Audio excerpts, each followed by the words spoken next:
Welcome to this sneak peek at a premium demo. Can you feel the premiumness of it?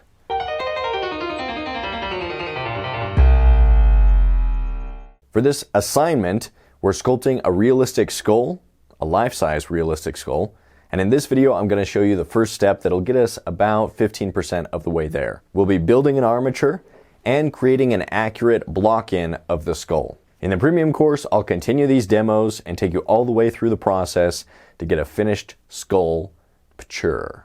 A sculpture. So be sure to get the full premium course. All right, let's get into it. For the materials to build the stand, I'll be using a board with a floor flange, an electric power drill with a small drill bit, as well as a Phillips head attachment and some number 8 screws for securing the floor flange onto the block of wood.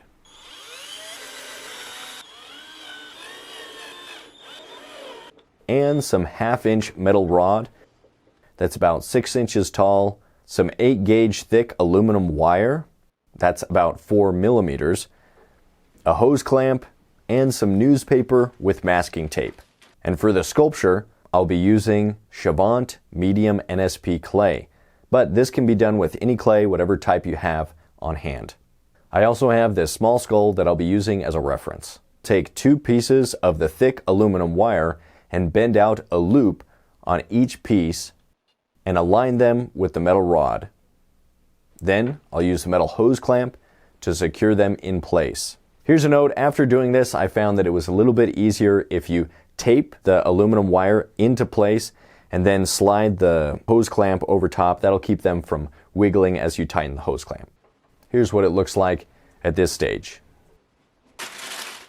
Next, fill the inside with newspaper. This will help us to save some clay. If you want to save even more clay, try to get the basic shape of the proportions down in this paper and wire armature.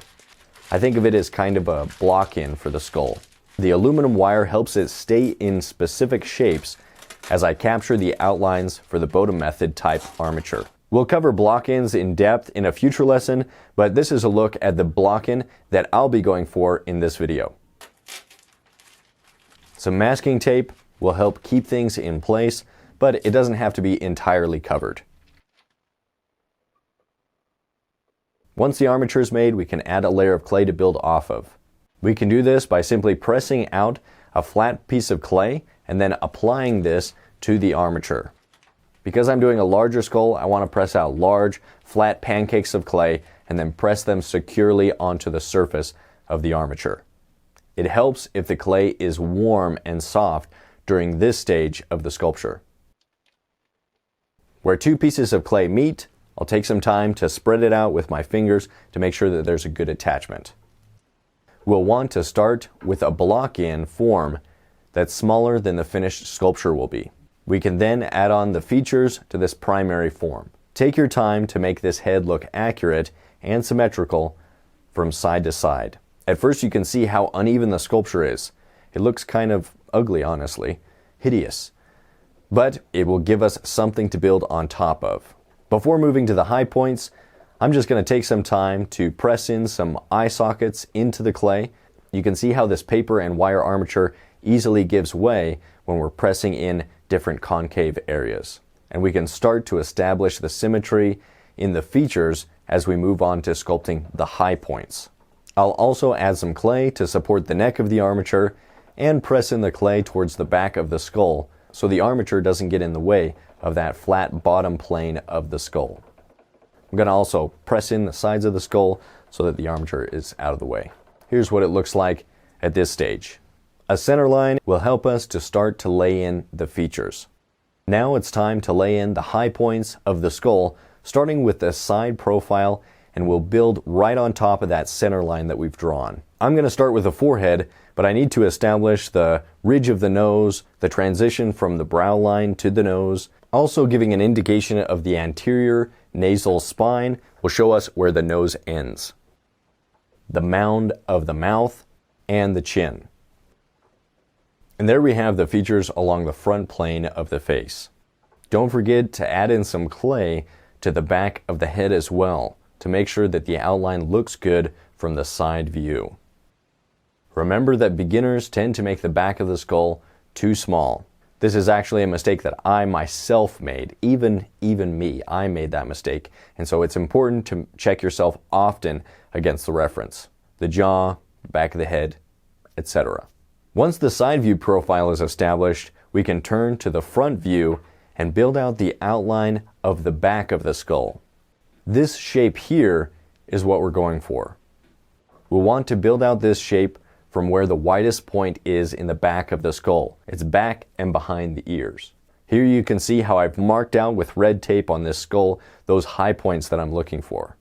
Once one side is in place, I'll look at it from above to draw a guideline that's perpendicular to that center line that runs from front to back, and then I'll add that line of clay on the other side. Now that we have these wide points from the side as well as the front view, we can start to add the other high points of the facial mass. These will include the cheekbones or zygomatic arches that run from the middle of the nose area back towards the ear.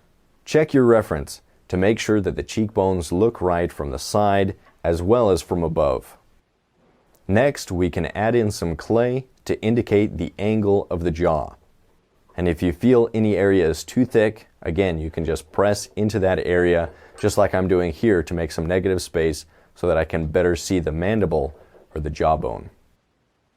Here's what it looks like at this stage.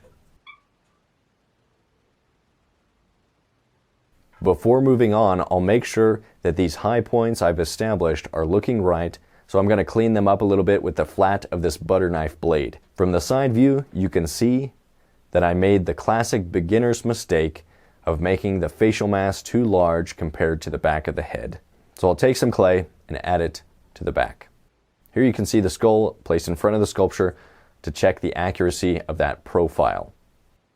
And I'm noticing a few areas that look off, so I'm going to take a second to clean those up. Once we're at this stage, with an armature that's covered in clay and an accurate block-in with the guidelines and high points established, we're about 15% of the way finished. Okay, that's end of part 1 of sculpting a realistic skull. For every assignment, I'll show you guys how I approach each assignment. There's additional lessons. We're going to dive deep into the anatomy of the head, of the facial features. We're going to talk about the bones. We're going to talk about the muscles. We're just going to immerse ourselves in portraiture. And you're going to learn a lot, especially if you do the assignments. I'll even go so far as to say that those that watch these free videos and actually do the assignments will learn more than those that purchase the full premium course and don't actually do the assignments. So be sure you grab some clay and sculpt. If you found this video helpful, be sure to like it, subscribe to the channel, leave a comment below anything that you'd like to see in the future. Stay creative, stay productive, check out the premium course, and I'll see you in the next one. Gong gong.